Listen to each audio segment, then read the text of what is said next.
Hi నమస్తే welcome to red TV. నేను ప్రత్యూష. దేశంలో ప్రతిరోజు ఏదో ఒక మూలన ఏదో ఒక అఫైర్స్ రీజన్ చెప్పేసి భార్య భర్తను చెప్పడం, భర్త భార్యను చెప్పడం, తల్లి పిల్లల్ని చెప్పడం, పిల్లలు తల్లిని చెప్పడం, ఇలాంటివి చూస్తూనే ఉన్నాం. అయితే ఇలాంటి ఒక కేసే ఇప్పుడు వెలుగులోకి వచ్చిందనమాట. తమిళనాడులో నెల్లై జిల్లాలో ఒక దారుణం చోటు చేసుకుంది. అదేంటంటే తన కన్న తల్లిని కొడుకే దారుణంగా చంపేసిన ఘటన వెలుగులోకి వచ్చిందనమాట. అసలు ఎందుకు చంపాడు, ఎలా చంపాడు, అసలు చంపాల్సిన అవసరం ఏముంది అనే విధంగా మనం తెలుసుకుందాం ప్రస్తుతం. తమిళనాడులో నెల్లై జిల్లాలో పుల్వాండి అలాగే రెజినా అనే ఇద్దరు దంపతులు ఉండేవాళ్ళు.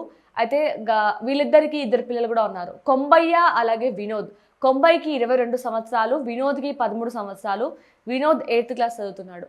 అయితే కొన్ని సంవత్సరాల క్రితమే పుల్వాండి చనిపోయాడు. అంటే రెజినా మాత్రమే తన ఇద్దరు పిల్లల్ని చూసుకుంటూ ఉందన్నమాట. అంటే పుల్వాండి చనిపోయిన తర్వాత తనే మొత్తం పిల్లలకి అంతా తనే చూసుకుంటూ వస్తుంది. అయితే కొంబయ్య ఒక కూలి పనిలాగా చేసేవాడు అనమాట తను. అయితే వీరిద్దరికి రెజినాకి కొంబయ్యకి చాలా రోజులుగా కొన్ని గొడవలు అవుతుండేవి. ఎప్పుడు గొడవలు పడుతునే వాళ్ళు అనమాట.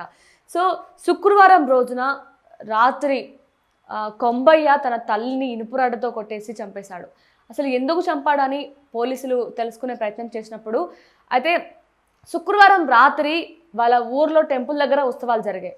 సో ఉత్సవాల నుంచి అర్ధరాత్రి కొంబయ్య ఇంటికి వచ్చినప్పుడు తన తల్లైన రెజినా ఇంకొకరితో ఏకాంతర సమయంలో ఉన్నప్పుడు తను గమనించి తను చూసి మందలించిన ఇది వరకు కూడా చాలాసార్లు కొంబయ్య మందలించడం జరిగింది. అంటే ఈ విషయం గురించి తన కొంబయ్యకి ముందే తెలుసు. సో ముందే తెలిసినప్పటి నుంచి కూడా తన తల్లితో ఎప్పుడు గొడవ పడుతుండేవాడు. తను వినకుండా మళ్ళీ ఆ అబ్బాయితో కలవడం, ఇంకొక యువకుడిని పిలవడం, ఇలాంటివన్నీ చేస్తూ ఉండేది.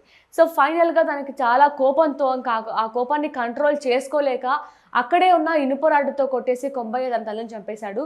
సో తను మృతి చెందింది అక్కడే పడిపోయిన విగతజీవిగా అక్కడ పడిపోయిన తన తల్లిని వదిలేసి తను పరారీ అయ్యాడు.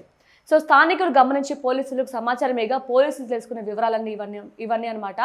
సో తన తల్లికి ఇంకొకరితో వివాహేతర సంబంధం ఉండడంతో కొంబయ్య తట్టుకోలేక చాలాసార్లు మందలించి ఇంకా తన తల్లి మారదనే ఉద్దేశంతో కోపంలో కొట్టేసి చంపేశాడు అనమాట. ఇప్పుడు కొంబైని పోలీసులు అదుపులోకి తీసుకున్నారు. సో ఇప్పుడు ఇన్వెస్టిగేషన్ చేస్తున్నారు. ఇదే కారణమా లేదంటే ఇంకా ఏమైనా కారణాలు ఉన్నాయా అనే విధంగా పోలీసులు ఇన్వెస్టిగేషన్ చేస్తున్నారు. ఇదిలా ఉండగా ఈ రోజే మనకి తెలంగాణలోని వరంగల్లో కూడా తన పిల్లలు తల్లి వరుస అయ్యే తన తల్లిని అతి దారుణంగా చంపేశారు. అంటే తన తండ్రి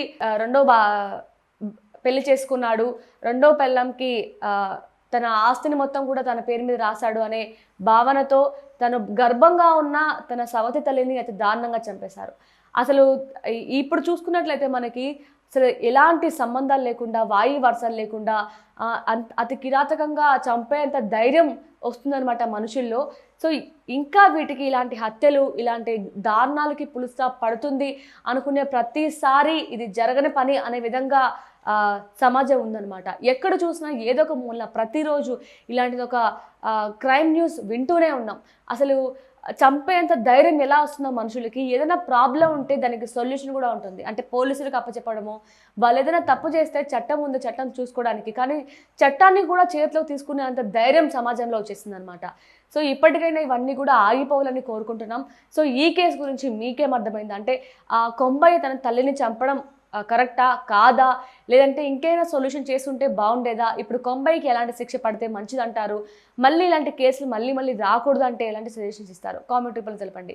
అలాగే ఈ కేసు గురించే కాదు, ప్రతిరోజు దేశంలో ఏదో ఒక మూలన ఏదో ఒక క్రైమ్ న్యూస్ వింటూనే ఉన్నాం.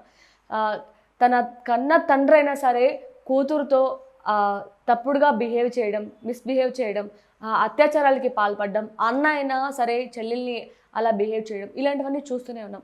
ఇలాంటి వాటికి తప్పకుండా ఫుల్ స్టాప్ పెట్టాలి అంటే మీ అభిప్రాయం ఏంటి? అంటే ఏ విధంగా ఫుల్ స్టాప్ పెట్టే అవకాశం ఉందంటారో కామెంట్ రూపంలో తెలపండి.